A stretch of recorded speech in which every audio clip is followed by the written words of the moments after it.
কন্যা রাশির জাতক জাতিকাদের জন্য ৮ জুলাই থেকে ১৩ জুলাইয়ের মধ্যবর্তী সময় এক অলৌকিক পর্বে পরিণত হতে চলেছে। এই সময়কাল শুধুই গ্রহনক্ষত্রের খেলা নয়, এটি এক ঈশ্বর নির্ধারিত পূর্বজন্মের পুণ্যফলের সূক্ষ্ম প্রকাশ। আপনি হয়তো জানেন না, কিন্তু বহু জন্ম আগে আপনি এমন কিছু কর্ম করেছিলেন, এমন কিছু প্রতিজ্ঞা পূর্ণ করেছিলেন বা এমন কারো আশীর্বাদ লাভ করেছিলেন, যার কারণে এই জন্মে আপনাকে কালী যুগের মধ্যেও এক বিরল সুযোগের মুখোমুখি দাঁড় করানো হয়েছে।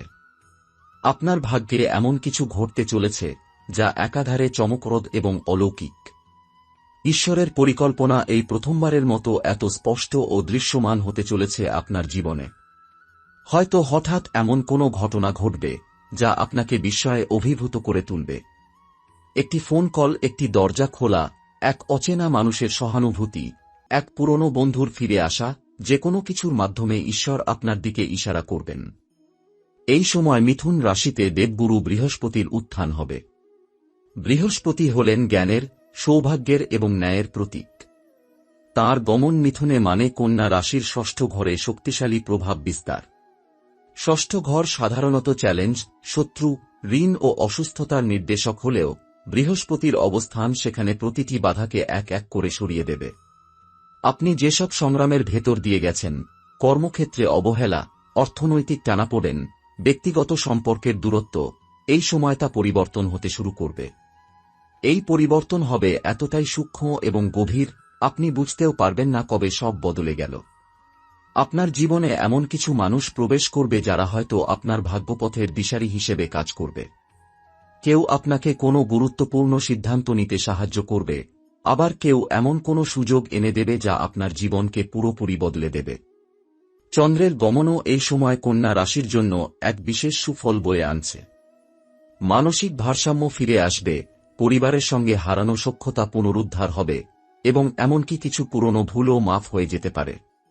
স্বপ্নের মধ্যে আপনি হয়তো এমন কিছু চিত্র দেখবেন যা আপনার জীবনের ভবিষ্যৎ নির্দেশ করবে। ঈশ্বর বারবার নানা উপায়ে ইঙ্গিত পাঠাবেন, হয়তো একটি পাখির ডাক, একটি হঠাৎ পাওয়া চিঠি বা এমনকি কোনো পুরাতন ছবির মধ্যে। এটাই সেই সময় যখন দেবতারা আপনাকে ঘিরে রাখবেন। বলা হয় পৃথিবীতে ৩৩ কোটির বেশি দেবতা রয়েছেন, কিন্তু এই বিশেষ সময়ে ১৩৩ কোটি দেবতা, যা প্রকৃত অর্থে প্রতিটি শক্তির, প্রতিটি দিকের সম্মিলন, তারা সকলে একসাথে আপনার পুণ্য কর্মের টানে আপনার জীবনে নেমে আসছেন। তারা চাইছেন আপনি উঠে দাঁড়ান, আপনার সত্যিকারের পথ ধরুন এবং এই জন্মে যা পাওয়ার কথা ছিল তা যেন আর দেরি না হয়। আপনি যদি অনুভব করেন আপনার জীবনে কিছু একটা ঘটতে যাচ্ছে, তাহলে ভুল ভাবছেন না। হয়তো ইতিমধ্যেই তার শুরু হয়ে গেছে। আপনি খেয়াল করলে দেখবেন আপনার ভেতরের ভয়, সংকোচ, অনিশ্চয়তা আস্তে আস্তে কমে যাচ্ছে। আপনি আগের চেয়ে বেশি শান্ত, স্থির এবং আশাবাদী হয়ে উঠছেন। এটি সেই অলৌকিক প্রভাব যা ধীরে ধীরে আপনাকে রূপান্তরিত করছে। এই সময়ে আপনাকে প্রতিদিন একটু করে আত্মিক চর্চা করতে হবে। হয়তো সকালে সূর্যোদয়ের সময় কিছুক্ষণ নীরবে বসে থাকা, কিংবা সন্ধ্যায় একটি প্রদীপ জ্বালানো। বৃহস্পতির জন্য একটি ছোট মন্ত্র জপ বা একটুখানি দান, যেমন একজন গরিবকে খাদ্য, এসব ছোট কাজ আপনাকে আরও বেশি গ্রহণযোগ্য করে তুলবে ঐশ্বরিক শক্তির কাছে। এখন থেকেই শুরু হবে আপনার ভাগ্যরেখা বদলের গল্প। প্রথমে তা শুরু হবে আপনার মনের ভিতর দিয়ে, তারপর আপনার সম্পর্ক, আপনার কাজ, আপনার অর্থ এবং শেষে আপনার জীবন দর্শনেও। একে একে সব বদলাতে থাকবে, যেন জীবনের এক নতুন পাতায় আপনি প্রবেশ করছেন। ৮ জুলাই থেকে ১৩ জুলাই, এই ৬ দিন আপনার জীবনের সেই অধ্যায় যা আপনাকে বহু জন্মের অপেক্ষার পর এক নতুন পথে এগিয়ে নিয়ে যাবে। আপনি হয়তো জানেন না, কিন্তু এই সময়টা শুধুই গ্রহের গতিবিধি নয়, এটা সেই মহাশক্তির উন্মেষ যেখানে আপনার পূর্বজন্মের প্রতিটি পুণ্যকর্ম একত্রিত হয়ে আপনার ভাগ্যের দরজা খুলতে চলেছে। এতদিন আপনি যা শুধু স্বপ্নে ভেবেছেন, যা পাওয়ার আশায় কাজ করেছেন, কাঁদেছেন, ধৈর্য ধরেছেন, তার সাড়া এবার মিলবে। এই সময় আপনাকে ঘিরে থাকবে এক অদৃশ্য বলয়। আপনি হঠাৎ অনুভব করবেন কিছু একটা বদলাচ্ছে। হয়তো সকালে ঘুম ভেঙে অকারণে মনের মধ্যে প্রশান্তি আসবে। কোনো দুঃখ থাকবে না, কিন্তু আনন্দ হবে না, হবে এক গভীর নিঃশব্দতা, যেন কিছুর প্রতীক্ষা চলছে। এই নিঃশব্দতাই দৈব সংকেত। জীবনের সমস্ত গোলমাল, বিভ্রান্তি, ক্লান্তির ভেতর দিয়ে হেঁটে আপনি এবার এসে দাঁড়িয়েছেন এক অলৌকিক পরিবর্তনের মুখোমুখি। এই সময় বৃহস্পতি মিথুন রাশিতে প্রবেশ করে আপনার জীবনের ষষ্ঠ ঘরে জায়গা নিচ্ছে, আর চন্দ্রের গতি আপনাকে মানসিক স্থিরতা ও পারিবারিক শান্তির স্পষ্ট ইঙ্গিত দিচ্ছে। বৃহস্পতির প্রভাবে আপনি শুধু বাধা কাটিয়ে উঠবেন না, বরং সেই বাধাগুলোই আপনার উন্নতির সিঁড়ি হয়ে উঠবে। যাদের দ্বারা আপনি এতদিন অপমানিত বোধ করতেন, তারাই হয়তো এবার আপনার সাহায্যে এগিয়ে আসবে। অথবা আপনি এমন একটি জায়গায় গিয়ে দাঁড়াবেন যেখানে পুরনো অপমান আর অর্থহীন হয়ে যাবে। এই 6 দিনে আপনার জীবনে এমন কিছু ঘটনা ঘটবে যেগুলো হয়তো আলাদা করে খুব সাধারণ মনে হবে, কিন্তু তাদের পেছনে কাজ করবে এক গভীর রহস্য। কেউ আপনাকে হঠাৎ করে সাহায্য করতে চাইবে যাকে আপনি ঠিকমতো চেনেন না। কোনো পুরনো সম্পর্ক আবার নতুন করে ফিরে আসবে। হয়তো কেউ এমন কথা বলবে যা আপনার ভবিষ্যৎ সিদ্ধান্তের দিক বদলে দেবে। এই সব ঘটনাই দৈব নির্দেশ। আপনি যে পথ খুঁজছিলেন, ঈশ্বর সেটি এবার দেখাতে শুরু করবেন। আপনার আর্থিক দিকেও আসবে ভারসাম্য। আপনি যেখানে আটকে ছিলেন, যেখানে একটার পর একটা ব্যর্থতা আসছিল, সেখান থেকেই খুলে যাবে দরজা। একটা কাজ যা বহুদিন ধরে ঝুলেছিল হয়তো আচমকা মঞ্জুর হবে। যারা ব্যবসা করছেন তাদের জন্য অপ্রত্যাশিত লাভের সম্ভাবনা রয়েছে। কর্মক্ষেত্রে যারা সম্মান বা পদোন্নতির জন্য অপেক্ষা করছিলেন, তাদের ওপর এবার ঊর্ধ্বতন কর্তৃপক্ষের নজর পড়বে। আর এই সময় শুধু বাইরের জগতে নয়, আপনার ভিতরেও এক তীব্র পরিবর্তন শুরু হবে। আত্মবিশ্বাস বাড়বে, ভয় কমবে। আপনি এমন সিদ্ধান্ত নিতে পারবেন যা আগে সম্ভব ছিল না। নিজের প্রতি আস্থা জন্মাবে এবং জীবনের প্রতি একটা নতুন দায়বদ্ধতা অনুভব করবেন। মনে হবে আমি যেন নতুন করে বাঁচছি, নতুন করে বুঝছি নিজেকে।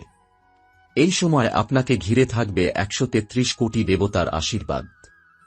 আপনি যদি সকালে ঘুম ভেঙে এক অদ্ভুত প্রশান্তি অনুভব করেন, বা মনে হয় বাতাস আজ একটু আলাদা, সূর্যটা যেন একটু উজ্জ্বল, বা পাখির ডাকটা যেন আজ একটু বেশি মন টানে, বুঝে নেবেন আপনাকে ঘিরে এই আশীর্বাদ প্রবাহ শুরু হয়ে গেছে। ঈশ্বর এই কালী যুগে প্রথমবারের মতো আপনার দরজায় এসে দাঁড়িয়েছেন। এই সময়ে কোনো নতুন সম্পর্ক শুরু হতে পারে, বা পুরনো কোনো মানুষ আবার ফিরে আসতে পারেন এমনভাবে যেটা আপনার মানসিক শক্তির উৎস হয়ে দাঁড়াবে। এটি প্রেম হতে পারে, বন্ধুত্ব হতে পারে, বা গুরুতুল্য কাউকে খুঁজে পাওয়া। এই সংযোগটা ঈশ্বর আপনাকে উপহার হিসেবে পাঠাবেন। সত্যিকার অর্থে আপনি এই সময়ের ভেতর দিয়ে ধীরে ধীরে পুরনো জীবন থেকে সরে আসবেন। এক ধরনের পর্দা যেন সরে যাবে চোখের সামনে থেকে। আপনি যে জীবন এতদিন কাটাচ্ছিলেন তা যেন একটা রিহার্সাল ছিল।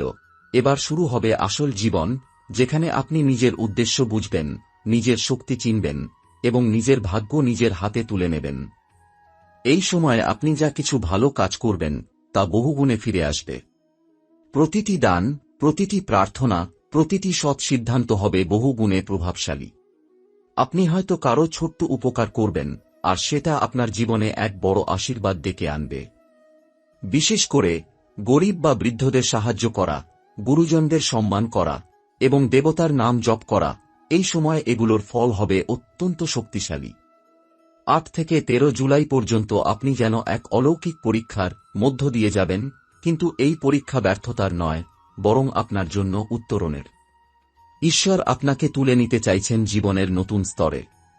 আপনি যদি মন, আত্মা ও বিশ্বাস দিয়ে গ্রহণ করেন, তবে আপনি নিজেকে চিনতে পারবেন নতুন আলোয়। এই সময় আপনি শুধুই কিছু পাওয়ার নয়, বরং এক নতুন শক্তিকে ধারণ করার সুযোগ পাচ্ছেন। নিজের জীবনের নিয়ন্ত্রণ নিজের হাতে নেবার সময় এসেছে। এই ভাগ্য, এই দৃষ্টি, এই শক্তি সবকিছু একত্রিত হচ্ছে আপনার পূর্বজন্মের পুণ্যের টানে। এটাই সেই মহামুহূর্ত যখন আপনি যদি অন্তর দিয়ে গ্রহণ করতে পারেন, তাহলে পরবর্তী পুরো জীবন আপনার হাতে নতুনভাবে গড়ে উঠবে। এই সময়ের পটভূমিতে যেটা সবচেয়ে বড় ভূমিকা রাখছে তা হল দেবগুরু বৃহস্পতি ও চন্দ্রের মিলিত শক্তি, যা আপনার রাশিচক্রে এক বিশেষ ধরনের কম্পন সৃষ্টি করছে।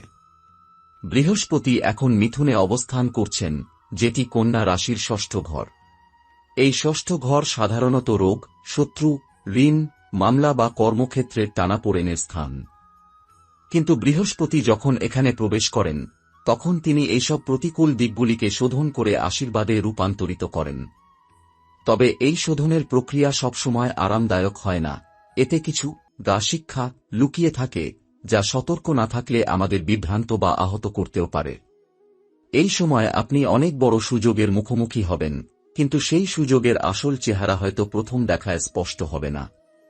কোনো ব্যক্তি বা প্রতিষ্ঠান আপনাকে অফার করতে পারে এমন কিছু যা প্রথমে অস্পষ্ট, সন্দেহজনক বা মিশ্র মনে হতে পারে।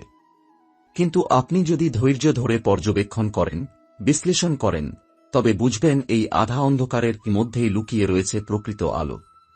এই সময় চন্দ্রের গতি এমন জায়গায় যাচ্ছে যেখানে আপনার মন, অনুভব এবং অচেতন ইচ্ছাগুলি প্রবলভাবে সক্রিয় হয়ে উঠবে। আপনি হয়তো স্বপ্নে অদ্ভুত সব জিনিস দেখতে পারেন, বা আপনার ভেতরে হঠাৎ করে কোনো মানুষকে ঘিরে ভয়, টান বা সন্দেহ জন্ম নিতে পারে। এইসব অনুভব আপনাকে গাইড করছে, আপনাকে রক্ষা করার চেষ্টা করছে। এই সময় আপনার ইনটুইশন বা অন্তর্জ্ঞান অত্যন্ত শক্তিশালী থাকবে, অতএব কোনো সিদ্ধান্ত নেওয়ার আগে সেই অন্তর্জ্ঞানকে গুরুত্ব দিন। গ্রহের গতিতে বিশেষ করে যে দুটি বিষয় এখন সক্রিয়, সেগুলো হল রাহু ও কেতুর অবস্থান। রাহু এখন মেষ রাশিতে, যেটা আপনার চতুর্থ ঘর, ঘরবাড়ি, মানসিক স্থিরতা এবং জীবনের ভিত্তিকে নির্দেশ করে। আর কেতু সপ্তম ঘরে, সম্পর্ক, বিবাহ, অংশীদারিত্বের ঘরে।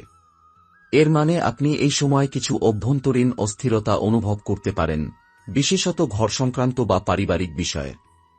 আপনার পার্টনার, সহধর্মিণী বা ঘনিষ্ঠ কারো সঙ্গে ভুল বোঝাবুঝি হতে পারে। ছোট একটা কথা, অভিব্যক্তি বা আচরণ বড় একটা ভুলের জন্ম দিতে পারে। তাই আপনাকে এই সময় বিশেষভাবে বিচারবোধ ও সংবেদনশীলতা নিয়ে এগোতে হবে। রাহুর প্রভাবে আপনি এক ধরনের বিভ্রান্তিতে পড়তে পারেন, যেখানে মনের মধ্যে প্রশ্ন হবে, ঠিক কি করব, এটাই কি আমার জন্য ঠিক, এই লোকটার ওপর ভরসা করব তো, ইত্যাদি।